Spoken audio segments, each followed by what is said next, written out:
ഈ സാധനത്തിൻ്റെ ശബ്ദം തന്നെ നിങ്ങൾക്ക് കേൾക്കാൻ താല്പര്യമില്ലെന്ന് എനിക്കറിയാം. 2-3 മിനിറ്റ് നിങ്ങൾ സഹിക്കണം.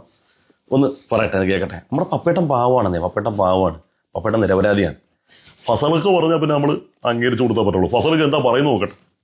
മാന്യപ്രേക്ഷകർക്ക് നമസ്കാരം. പാലത്തായി കേസിലെ പത്മരാജൻ മാഷിനെ ജയിലിൽ അടച്ചതിന്റെ പിന്നിൽ വളരെ വലിയ നടന്നിട്ടുണ്ട് എന്നതിന്റെ വ്യക്തമായ ലേറ്റസ്റ്റ് ആയിട്ട് പുറത്തു വന്നുകൊണ്ടിരിക്കുന്നത്. നമ്മുടെ കേരളത്തിലെ ഓരോ പ്രമുഖ മാധ്യമങ്ങളും ഇതൊന്നും തന്നെ ചർച്ച ചെയ്യും. ഓരോ പ്രമുഖ മാധ്യമങ്ങളും ചർച്ച ചെയ്ത് ആകെപ്പാടെ ചർച്ച ചെയ്ത് നമ്മുടെ ഭാരതപുത്രൻ ഫസലിക്ക, നമ്മുടെ സംഘപരിവാരയുടെ കൺകണ്ട ദൈവം. കേരളത്തിലൊരു മുസ്ലിമൻ, ഭാരതീയ മുസ്ലിം ഉണ്ടെങ്കിൽ ഒന്ന് ഇയാൾ, പിന്നെ കെ മുഹമ്മദ്, അത് പിന്നെ പോയി, പിന്നെ ഈ ഭാരതപുത്രനാണ്. എന്താണ് മനുഷ്യന്റെ ഒരു പെർഫോമൻസ് എന്ന് പറഞ്ഞത്? ഞാൻ എപ്പോഴും ഇങ്ങനെ ചിന്തിക്കുകയെ, ഈ അബ്ദുള്ള കുട്ടി, ഈ പറയപ്പെട്ട ഫസൽ കാരാട്ട്, ഇങ്ങനെയുള്ള സാധനങ്ങളെയാണല്ലോ ഈ സമുദായത്തിൽ ഏതെങ്കിലും ബുദ്ധിയുക്തിയുള്ള, മാന്യമായി സംസാരിക്കാൻ അറിയുന്ന, മനുഷ്യർക്ക് യുക്തിഭദ്രമായിട്ട് അവർക്ക് അനുഗുണമായിട്ട് മാന്യമായി സംസാരിക്കാൻ കഴിയുന്ന, സംബോധന ചെയ്യാൻ കഴിയുന്ന ഏതെങ്കിലും ഒരുത്തനെ കിട്ടിയ ഇതുപോലത്തെ സാധനങ്ങളെ കിട്ടി. ഞാനിങ്ങനെ ആലോചിച്ചു.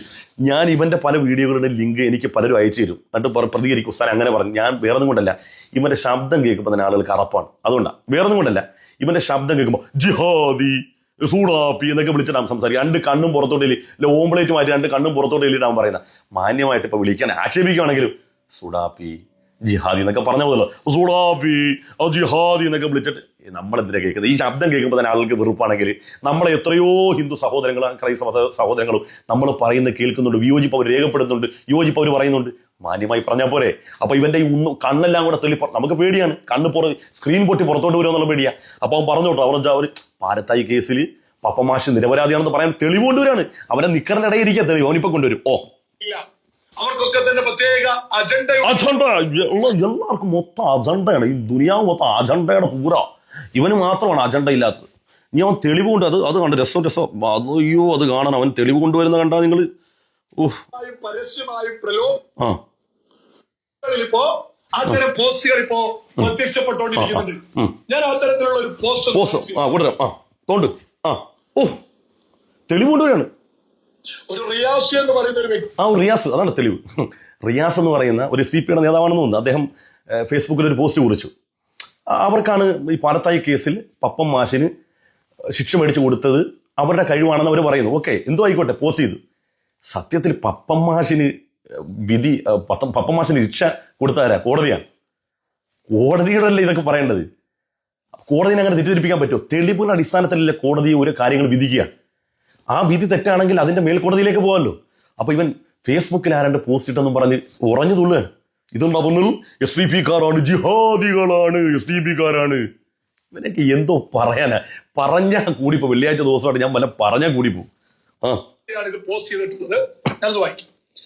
പാലത്തായി കേസിന്റെ വിജയത്തിന്റെ അവകാശവാദം ഇന്ന് പലരും ഏറ്റെടുക്കുമ്പോൾ ഈ കേസിന്റെ പേരിൽ ഏറ്റവും അധികം നഷ്ടം സംഭവിച്ച ഒരു മനുഷ്യരുണ്ട് കടവത്തൂരിൽ. സ്വന്തം വീടും സ്ഥലവും NIA വന്ന് ജപ്തി ചെയ്ത് കൊണ്ടുപോയിട്ടും പോരാട്ടത്തിന്റെ വഴിയിൽ ഒരടി പോലും പിന്നോട്ട് വെക്കാത്ത ഹാറൂൺ കടവത്തൂർ രഹസ്യമായും പരസ്യമായും പ്രലോഭിപ്പിച്ചും ഭീഷണിപ്പെടുത്തിയുമെല്ലാം ഇദ്ദേഹത്തോട് കേസിൽ നിന്ന് പിന്മാറാൻ സംഘപരിവാരം നിരന്തരം ആവശ്യപ്പെട്ടു. പലതരത്തിൽ പല കോലത്തിൽ സമ്മർദ്ദങ്ങൾ വന്നു. എന്നിട്ടും ശത്രുവിന് മുമ്പിൽ 1 ഇഞ്ച് പോലും വഴങ്ങിക്കൊടുത്തിട്ടില്ല ഈ മനുഷ്യൻ. പോപ്പുലർ ഫ്രണ്ട് നിരോധന സമയത്ത് ദേശീയ സംസ്ഥാന നേതാക്കളുടെ എല്ലാം സ്വത്തുക്കൾ NIA ജപ്തി ചെയ്ത് കൊണ്ടുപോയെങ്കിലും ഒരു സാധാരണ പ്രാദേശിക നേതൃത്വം മാത്രമായിരുന്ന ഹാറൂൺ സാഹിബിന്റെ സ്വത്തുക്കൾ കേന്ദ്രത്തിൽ നിന്ന് വന്ന സംഘം പിടിച്ചെടുക്കണമെങ്കിൽ തീർച്ചയായിട്ടും അതിനു പിന്നിൽ പാലത്തായി കേസ് ഒരു ഘടകമായി പ്രവർത്തിക്കുക തന്നെ ചെയ്തിട്ടുണ്ട്. സംഘികളുടെ കണ്ണിലെ ഇതാണ് തെളിവ്. ഏതാ? പാലത്തായി കേസിൽ ഒരു അനാഥ പെൺകുട്ടിയെ ബലാത്കാരം ചെയ്ത പപ്പം മാഷ് നിരപരാധിയാണെന്നിട്ട് തെളിവായി പറയുന്നത്. ഇവൻ ആരെങ്കിലും 2 ഗുളിക മേടിച്ചോ, ഒന്നില്ലെങ്കിൽ പൂങ്കുളത്ത് കൊണ്ടുപോയി 2 ദിവസം ഇവനെ കിടത്ത്.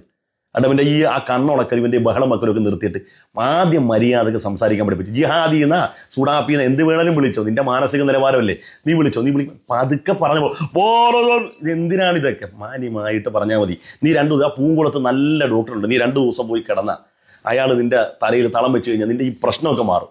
നീ ആദ്യം മര്യാദക്ക് മനുഷ്യരോട് സംസാരിക്കാൻ പാടി. സുഡാപ്പികൾ, ജിഹാദികൾ, തെളിവുണ്ട്, അയാളെ ആർക്കാന്നറിയാം, നിന്നെയൊക്കെ ആര് വകവെക്കാനാണ്?